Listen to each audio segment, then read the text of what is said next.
differently abled, differently. Welcome back. You are watching Abled Differently. WAMA Africa has provided a platform for persons with disabilities to train and work. This has reduced the burden of unemployment, especially to persons with disabilities. Take a look. Adam Sargent moved from his native home in Australia years ago and settled in Kenya. He is the CEO and co-founder of WAMA Africa. As you can hear, I've got a bit of an accent. I'm actually Australian by birth, but I've been living in Kenya off and on since 2009. So yeah, just about 14 years. So it's a long time, and Kenya for me is very much my home. I think it shares so many wonderful values and also quite a lot of similarities between Australia and here. So Kenya for me is home. And yes, my background is a management consultant. I've worked for large companies, for government organisations or even government bodies, both in Kenya and outside throughout the world. I've worked for charities, for NGOs, social enterprises, for venture capitalists. And so for me, I've always looked at lots of different models of how to operate a business. With experience in management consultancy and a vast professional background working in both the public and private sector, Mr. Sargent partnered with his friends to start a social enterprise. Together with some very good friends, we came together with the idea of actually a social enterprise. And that's what WAMA Africa is. What it means is that when you come to WAMA, which we've got a fantastic event space, function space, but every day from breakfast, lunch and dinner, we're open for, as a restaurant, as a cafe, as a coffee shop. We've got a beautiful bar as well for the evening. And what happens is that when you come here, the money that you spend on the food and the drinks, actually the profit from that is what pays for the training of people that are able differently here at WAMA Africa. Growing up in Australia, he was accustomed to seeing persons with disabilities being treated with dignity and respect. But as he traveled the world, he realized that this was not the case everywhere. He, however, commends Kenya for good progress as he highlights how at WAMA Africa is changing the story of persons with disabilities by concentrating on the strengths of the trainees. I remember as a child in Australia, we had people with various disabilities in our school, and they were supported and assisted where needed, but not treated any differently. And that made sure there was no stigma associated with their disability or special need, that they were a normal member of the classroom, a normal member of society, a productive person. When I was in the Middle East, working for some time, it was the complete opposite. I found that people with a disability were hidden away, and there was a huge amount of stigma. You'd never see them employed, and it was really kind of distressing actually that wonderfully abled people were hidden away from society just because of a condition or a disability or a special need. And I think here in Kenya, it's a little bit of both.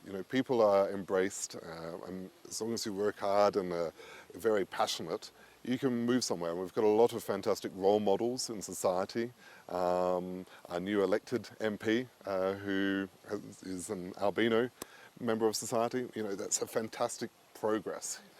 But there's also a lot of people in the country that do have a disability or a special need that maybe don't have the confidence to work or don't have the confidence to live a 100% life.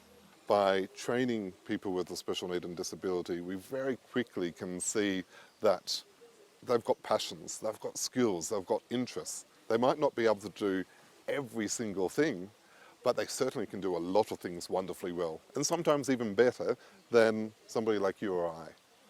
WAMA Africa, like other institutions, has an organized procedure for recruiting trainees of all kinds of disabilities, as the CEO explains. We have all forms of disability and special need, and also people with mental health issues and so on, that are able to come for the training. And that It's been a learning process for us as well, because I'm not a registered mental health expert. I'm not a registered disability expert. What am I? I'm an employer. Now, when the trainees come and once we select them, we pay them a salary. So they're employees as well as trainees.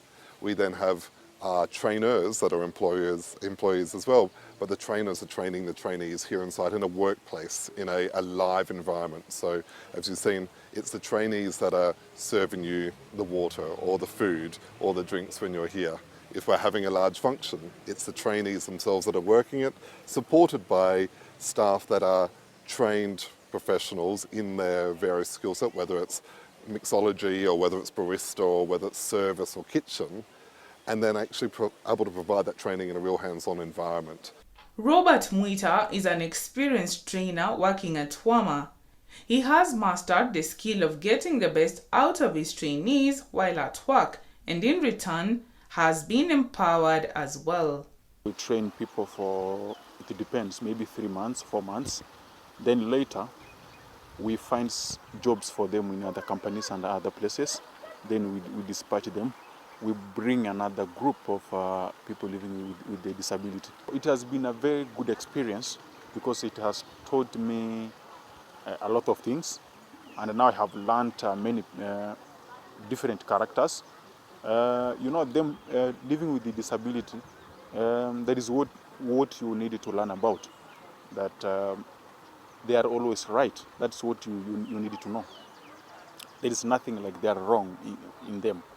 And then you have to make sure that you make them feel part of the society, that they are also considered as very good, nice people and also important people in this society. Yvonne Marano joined WAMA Africa as a trainee, and she shared her experience. When I came at WAMA, actually I was the shyest of all. Like here, different people come here. So you are given that opportunity to go meet a customer, talk to them and serve them. I could actually sometimes hide so that I cannot be told to go and serve the customers. But as time went by, I was helped by my trainers. I was told this is how we go about this place. They trained me, and currently I'm very proud of myself because I can go to the customer, talk to them, handle their problems. Yeah. She came in as a trainee and is now employed. Yvonne is grateful that even while she was under training, she still received a pay.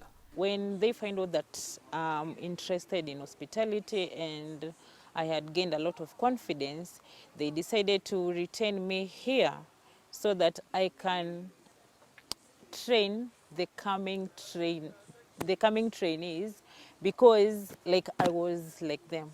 So for them it was a good experience because it would turn out to be good when it comes from me. At WAMA Africa, the training program, once completed, is not the end of the road. They also ensure the smooth transition of placement into the employment sector. We teach employability skills like how to show up for work on time, how to dress appropriately your uniform, about structures, about respecting your managers and your supervisors and trainers, so that when they're ready to go into the workplace, they're fully ready not just to do the technical skills or the practical skills of whatever workplace they're in, but they understand actually what it is to work. The importance of discipline in the workplace, of respect, and those workplace cultures that are specific to each different company. And then we focus on customer service training. So we don't teach pure hospitality skills. What we use is hospitality as an environment to teach customer service skills. If you're aware, in hospitality, the food might be good, but if the service is bad, you're never going to go back, even if it was the best meal you had or the best cocktail you've ever drunk. If the service is bad, you won't go back. And that's the same as so many other industries. If you go to buy a car, but the person who's trying to sell you the car is rude, doesn't understand, doesn't listen, you're not going to buy a car from that person. If you go to insurance or a finance company to get a loan, or if you go into a government agency, if you have a bad customer service experience, it can actually really impact your experience as a customer and that organisation. Despite the great service that is offered at WAMA, Mr. Sargent points out some challenges that the team has over time mastered and works around them to meet the expectations of the clients. Because we're open to the public every day of the week, some people come in here not knowing that actually we provide training for people with special needs and disabilities. So they might come in and they want a very quick lunch and they're all excited and they're focused on maybe a business meeting. So they don't necessarily have the time or the understanding of how to communicate differently to the person who's serving them. And that's a challenge, but that's something we're excited also to meet, because we don't want WAMA just to be seen as only a special needs training restaurant cafe. It is about coming, and you should get the same level of service here or better than if you went to any other hotel or restaurant.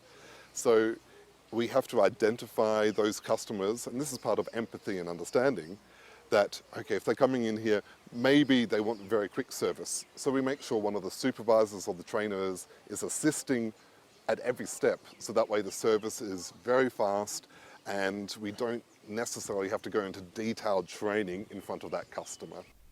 In the spirit of improving the nature of the training program and also opening up more of similar social enterprises across the country, WAMA Africa is opening up to the idea of getting on board donors or sponsors to make this dream a reality. We've just hit 1 year in July, actually. So for the first year, we did it all ourselves, without donations, without sponsorship, without funding or grants. And we did that to prove the model. Also to learn. We learned a lot of things along the way, our first year, of what we can do better, how we can better prepare trainees for the workplace. So we went through those learning curves and so on, and we wanted to do it ourselves, so that way now in our sort of next few years of operation, we can hopefully get a lot of support from people. Because we're a social enterprise, like I said, the money that we make from the food and drinks pays for the training, but that only allows us to train between 6 and 16 people, depending on the season. When it was cold and slow the last few months, obviously business is slow, therefore we have to reduce the amount of trainees we have here. When it's busy, as the sun is coming out now today in the next few months, and we're in a much more hospitality season, then we can employ more trainees and provide them training. But we really are now in the position where we're looking for social investors, for sponsorship, for grants, for donations, for people to come on board, and that allows us to scale up the amount of training we do here, to even improve the training what we're doing, like assistive devices, for example. What our goal is as WAMA is not to just have this one place here in Lavington. We want to open up many more WAMA Africas throughout the country and even regionally as well beyond Kenya, where if, for example, we're in Machakos or maybe we're down in Diani, we change our menu, we change our pricing to fit that local environment, but we still have the same operating model. Having employees with disabilities, according to Mr. Sargent, comes with its benefits, as he encourages employers to consider employing persons with disabilities. And some organisations, maybe they don't have a disability bathroom, maybe there's no lift. Now, that doesn't mean they can't take somebody with a different disability or a different special need. Just because you don't have the facilities to suit one disability, it's good to go, okay, my project plan as an organisation, in my strategy as growth, maybe I'll look at incorporate facilities so I can be a 100% accessible employer or organisation. But you can start today. You can start going, okay, who could I employ or what type of special need or disability actually would easily be able to integrate in my workplace? And that's the first step. So that's amazing. Even if you can't employ every type of disability, but if you can employ maybe people who are deaf or maybe people who are albino, maybe you've got roles that are suitable for somebody with cerebral palsy or autism, then that's fine if you're up in a high rise without a disability elevator and so on. So be open-minded, be flexible, and don't be scared. Let's take a look at the UN Convention on the Rights of Persons with Disability. Article 25 of the UN Convention on the Rights of Persons with Disabilities states that state parties shall, Part B, provide those health services needed by persons with disabilities, specifically because of their disabilities, including early identification and intervention as appropriate, and services designed to minimize and prevent further disabilities, including among children and older persons. Here's the tip of the day. People that are able differently have got that empathy, the ability to make you look within and go, do I really need to be angry? Is that a good use of my energy? Do I really need to be frustrated? You actually go, oh, well, if this person who has a disability or special need can be happy, can be helping and working, actually, me, myself, I'm okay. Let me work with this person. We have come to the end of the show. Be sure to join us next week when time and space allows. I've been your host, Jim Theory. I'm Ruth Mweni. Bye-bye. We are here and we are strong. Let's be counted as we move on. Make a difference, change lives as we tell our different stories. We are capable, beautiful. We are born to do great things. We're unstoppable, incredible, 'cause we're differently abled, differently.